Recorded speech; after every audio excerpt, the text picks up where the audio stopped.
يفكر في تغيير التشكيلة بسبب حكيمه. كانوا يستحقون تسجيل المزيد من الأهداف. لأن المغرب أكثر قلقا من البرازيل. لأن المغرب أسلوب لعب مختلف مع محمد وهبي. تعد هذه خسارة كبيرة لمنافس المنتخب البرازيلي إذا تم استبعاده من المنتخب المغربي لأن حكيمي يسبب الكثير من المتاعب. صدقني.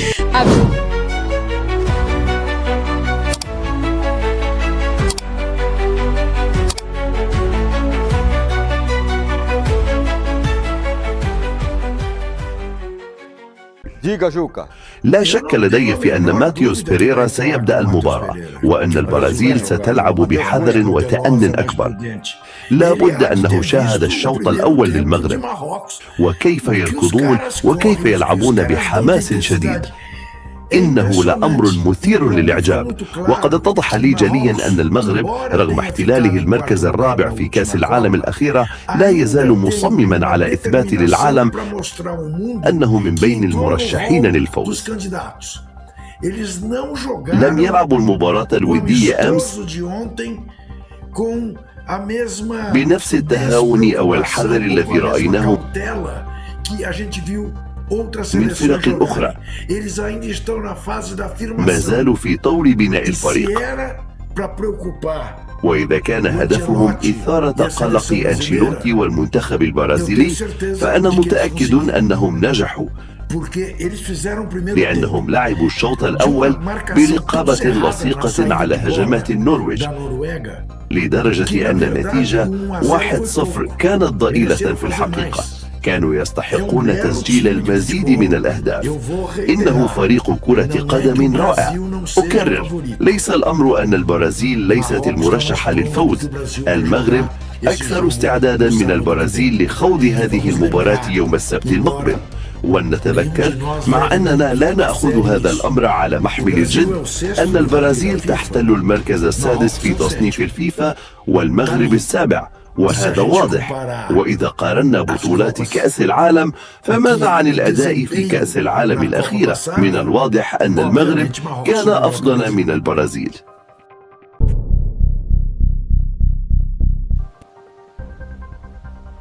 شكرا لك نيلسون. لعب بالتشكيلة الأساسية في الشوط الأول، ثم استبدل جميع اللاعبين في الشوط الثاني. وكما قرأتم قبل قليل، كان مساعدا المدرب خوان وديفيد أنشيلوتي حاضرين. أسألكم، من يجب أن يقلق أكثر بشأن هذه المباراة؟ البرازيل أم المغرب؟ المركز الرابع في كأس العالم الأخيرة؟ المغرب بالتأكيد. شاهدت المباراة ولاحظت بعض الجوانب الإيجابية للمغرب وبعض الجوانب السلبية التي يمكن للبرازيل استغلالها. استفاد المغرب بشكل كبير من وجود لاعبي خط وسطه، حيث لم يتعرض حامل الكرة لضغط كبير، واستغل ذلك ببراعة لاختراق المساحات، خاصة الكرات الطويلة. وهكذا إن لم أكن مخطئا جاء هدف المغرب. لكن حتى عندما ضغطت النرويج بعد فقدان الكرة، حتى في نصف ملعب المغرب الدفاعي تمكنت من استخلاص بعض الكرات التي أتاحت فرصا تهديدية واضحة. وهكذا كما في المباريات الأخيرة مارست البرازيل هذا الضغط العالي. كازيميرو يستخلص الكرة، وإيغور تياغو يستخلصها، وبرونو غيماريش نفسه يستخلصها في مواقع تهديدية واضحة بالقرب من منطقة الجزاء. أعتقد أن البرازيل قادرة على الاستفادة القصوى من هذه الاستراتيجية، وأن تدرك أيضا ضرورة مراقبة حامل الكرة وعدم تركه دون ضغط. في حال حدوث ذلك يجب أن يكون خط دفاع البرازيل مستعدا للاندفاع للخلف، لأن لديهم فهما واضحا لأسلوب اللعب، وهو التحول السريع. وعندما لا يكون التحول سريعا هناك هذه الخطة، حيث يمكن لحامل الكرة أن يمرر كرة طويلة وينقض اللاعبون على المساحة. إذا نظرنا إلى لاعبي خط الوسط والهجوم، أعتقد أن المغرب فريق أكثر صقلا من حيث الجودة، لكنني أعتقد أيضا أنه فريق أفضل بشكل عام، وعلينا أن ندرك أن هذا وضع غريب وصعب. من الواضح أن المغرب أكثر قلقا من البرازيل، لكن هناك عوامل كثيرة، أليس كذلك؟ لأنني أتفهم أن لدينا بعض الاستفزازات، لكنك محق. علينا أن نكون نقديين بما يكفي لنظهر لمن وصلوا للتو إلى كأس العالم أن هذه المباراة لن تنتهي بنتيجة 4-0. إنها ليست نزهة، بل مباراة صعبة. صحيح أن البرازيل قد تفوز بفارق كبير، لكن فوزا ساحقا في المباراة الافتتاحية. لديهم أفضل ظهير أيمن في العالم على الجهة اليمنى، كنا نناقش نقاط ضعفنا في مركز الظهير في الجزء السابق. عندما ننظر إلى المنتخب المغربي ونعترف بأن لديهم ظهيرين أفضل منا، فذلك لأننا نعاني أزمة حقيقية في هذا المركز. لطالما ارتبط هذا المركز بكرة القدم البرازيلية، فلو نظرنا إلى عام 1994 عام تتويجنا باللقب الرابع لكأس العالم، كان لدينا جورجينيو وكافو على اليمين وبرانكو وليوناردو على اليسار. المغرب فريق قوي، أليس كذلك؟ أعتقد أنهم الأقوى في مجموعتنا في الواقع، لكن يا فاهو قد نفتقد بعض اللاعبين، أليس كذلك؟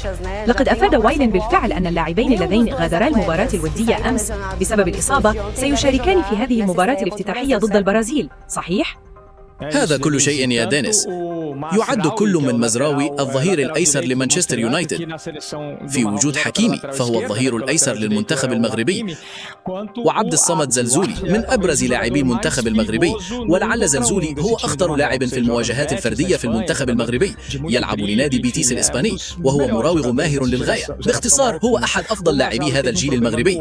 عانى مزراوي من مشكلة في كتفه، لدينا معلومات أولية تفيد أنها ليست مشكلة خطيرة، لكن من المستبعد جدا أن يكون جاهزا لمباراة البرازيل. من المتوقع عودته للتدريبات هذا الأسبوع، ولكن ببعض القيود. أما إصابة زولي وهي الحالة الأكثر تعقيدا، فتعاني من تورم في ركبته، ويشتبه في إصابته بتمزق في الأربطة، وإذا تأكد ذلك فسيغيب عن الملاعب لمدة 1.5 شهر على الأقل، وربما عدة أشهر. إنها إصابة في الرباط، ليست الإصابة للرباط الصليبي الأمامي كما تعلم، فهي ليست الرباط الرئيسي، لكن على أي حال إنها إصابة ستبعده عن كأس العالم. وعلى أي حال حتى لو لم تكن الإصابة خطيرة، لدينا معلومات من مصادر في الاتحاد المغربي لكرة القدم تفيد بأنه من المستبعد جدا أن يواجه هذان اللاعبان المنتخب البرازيل يوم السبت المقبل، وهي المباراة الافتتاحية لكلا الفريقين في كأس العالم. إذن هذا كل شيء يا دينيس. يعد كل من مزراوي الظهير الأيسر لمانشستر يونايتد في وجود حكيمي، فهو الظهير الأيسر للمنتخب المغربي، وعبد الصمد زلزولي من أبرز لاعبي المنتخب المغربي، ولعل زلزولي هو أخطر لاعب في المواجهات الفردية في المنتخب المغربي. يلعب لنادي بيتيس الإسباني وهو مراوغ ماهر للغاية. باختصار هو أحد أفضل لاعبي هذا الجيل المغربي. عانى مزراوي من مشكلة في كتفه، لدينا معلومات أولية تفيد أنها ليست مشكلة خطيرة، لكن من المستبعد جدا أن يكون جاهزا لمباراة البرازيل. من المتوقع عودته للتدريبات هذا الأسبوع، ولكن ببعض القيود. بالطبع لا نريد الاحتفال بإصابة أي لاعب المغرب، وهذا ليس جيدا، لكن خوض مباراة بفريق أضعف أمام المنتخب الوطني في أول ظهور له أمر جيد. إنه جيد خاصة في هذا المركز، لأننا نتحدث كثيرا عن حكيمي الذي يلعب في مركز الظهير الأيمن، لكن الظهير الأيسر هو مزراوي الذي قدم أداء رائعا في الشوط الأول ضد النرويج.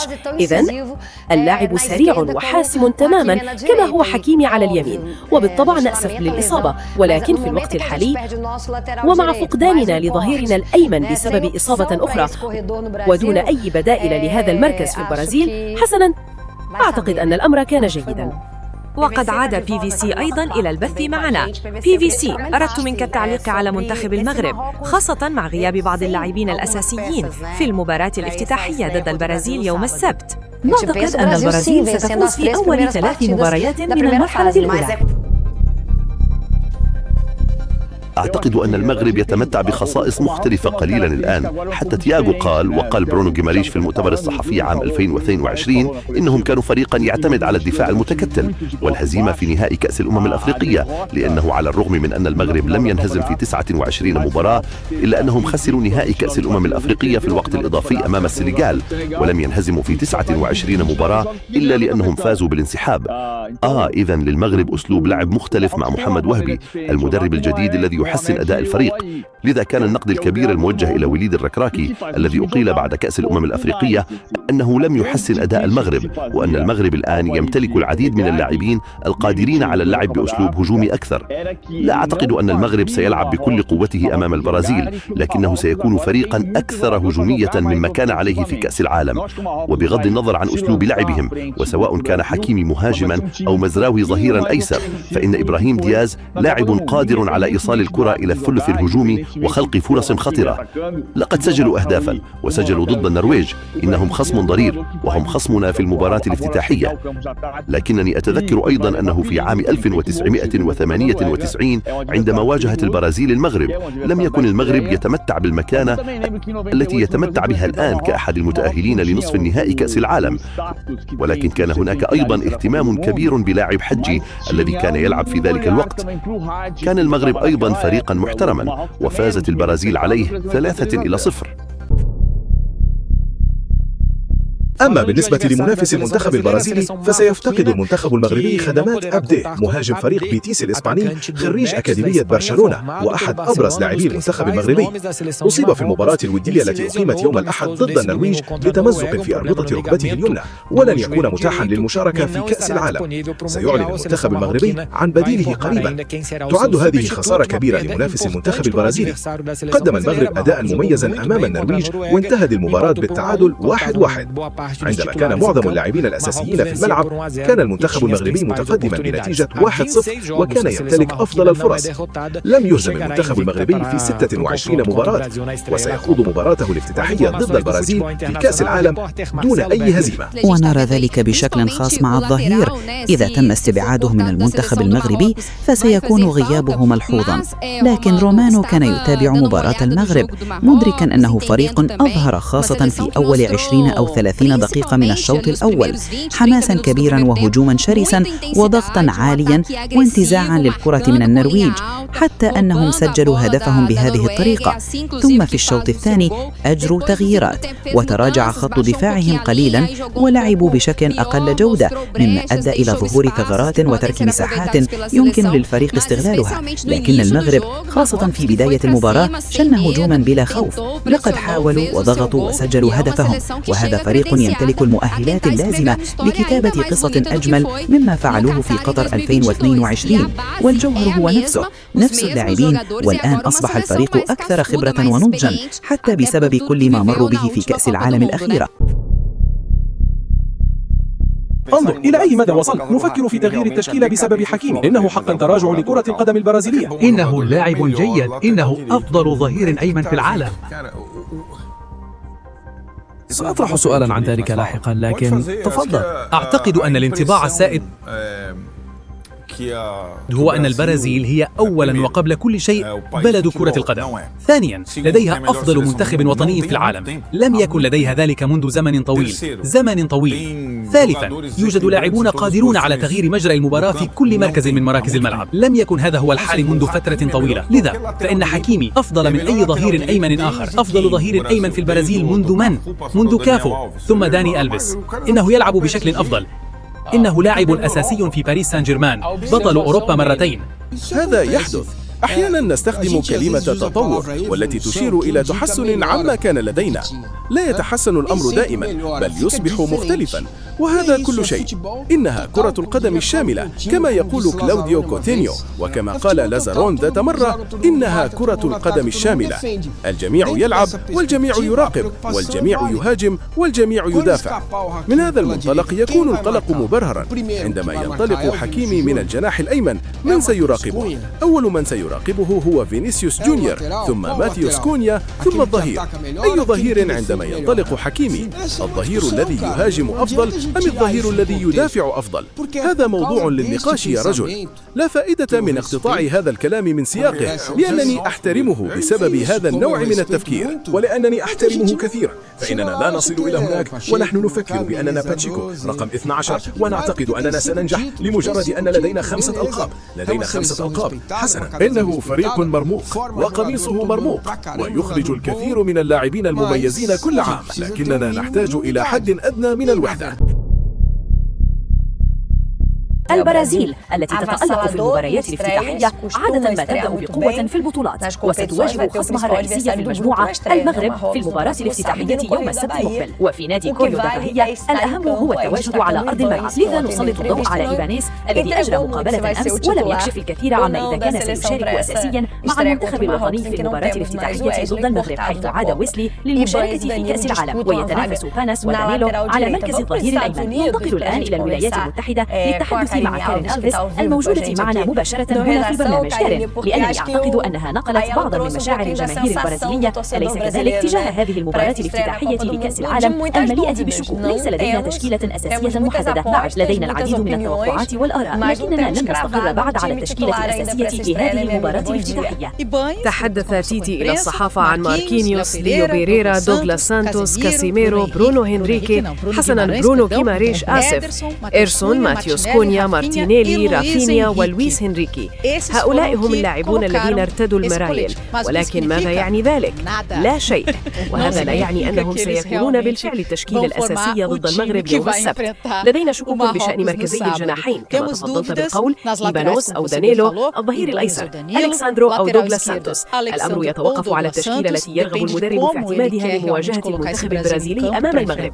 ووفقا لشبكة جلوبو من المتوقع عودة ماتيوس كونيا بدلا من إيغور تياغو. هذه معلومات من زملائنا. يجب أن يبقى لوكاس باكيتا في الفريق، لقد قدم أداء رائعا أمام مصر، وفي الدفاع يحكم جابرييل ماغالهيش وماركينيوس السيطرة على مجريات اللعب، ونأمل حقا أن يستمر على هذا المنوال لأن حكيمي يسبب لي الكثير من المتاعب صدقني. حسنا، لقد اقتبسنا الآن مقتطفا من مقابلة أجراها برونو غيماريس مع الفيفا، لنستمع إلى ما قاله. لقد تحدث بالفعل مع الصحفيين هنا في نيوجيرسي، لكننا سنستمع أيضا إلى ما قاله للفيفا. نتوقع منهم مباراة قوية جدا، بدنية جدا، سريعة جدا، وذات تحولات سريعة. أعتقد أنهم يتوقعون منا أن نلعب بالاستحواذ على الكرة بشكل أكبر، وأن نكون فريقا يسيطر على مجريات المباراة. أعتقد أنها ستكون مباراة رائعة ومتعة حقيقية لعشاق كرة القدم، ونأمل أن نتمكن في النهاية من الفوز. إنه حدث ننتظره بفارغ الصبر نحن البرازيليين، لاعبين وجماهير، ونتمنى حدوثه بشدة. حسنا، لا يمكننا التركيز على ذلك كثيرا حتى لا يعيقنا. علينا أن نلعب بحرية، بخفة، براحة، بسعادة، وهكذا تسير الأمور. برونو غيماريش يتحدث عن التوقعات للمباراة الأولى ضد المغرب. المغرب الذي عانى أيضا من بعض الغيابات، نحتاج إلى مراقبة الخصم، لكن لديهم حكيمي الذي يصعب التعامل معه، لذلك نأمل أن تكون مباراة متكافئة على الأقل، مع ترجيح كفتنا بالطبع.